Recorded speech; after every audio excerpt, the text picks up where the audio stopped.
We're here at one of the lakes involved in the Southern Vancouver Island Urban Fishery Program, which is really, it's a partnership between our organization, HCTF, as well as the Freshwater Fisheries Society, local and regional governments, and the Ministry of Forest Lands and Natural Resource Operations. And it's designed to connect people to fishing. It's designed to provide more and better angling opportunities in close proximity to urban population centers, so people get connected with that resource and the fun and the joy and the family connection around fishing. And there's a bunch of different components to it. There's infrastructure, which is, we're at Durant's Lake here today looking at some infrastructure which is docks and wharves that give people access to the lakes. There's boat launches that we're in the process of constructing at some of the other lakes on Southern Vancouver Island. Other parts of the program include stocking.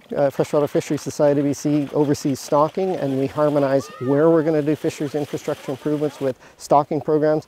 And of course, you get the Ministry of Forest Lands and Natural Resource Operations, who help a lot with planning and the science behind supporting the whole program, as well as coordinating with local and regional governments. One of the other benefits of these projects is the access, of course, that it provides, and some of the infrastructure, like the dock here and the dock at Fuller Lake and Ladysmith and elsewhere, provides access for anglers who aren't particularly mobile. They may be wheelchair bound or whatever, and this gives them an opportunity to stay angling, to stay fishing that they might not otherwise have. And so we've had some great feedback from anglers who are taking advantage of those opportunities.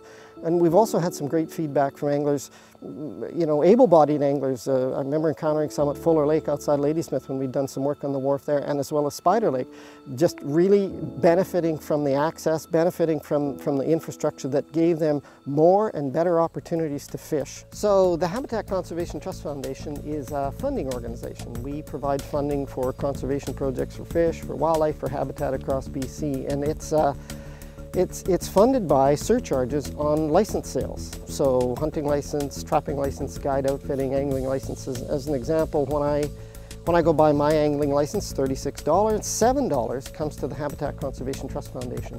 And we turn around and invest those dollars, which is about $3 to $4 million from angling every year, back into fisheries conservation projects, other projects supporting fisheries and fish habitat, and also people's use of and stewardship of the resource. If people are interested in this project or any of the other projects that HCTF funds with their licensed dollars, they can certainly visit us at www.hctf.ca.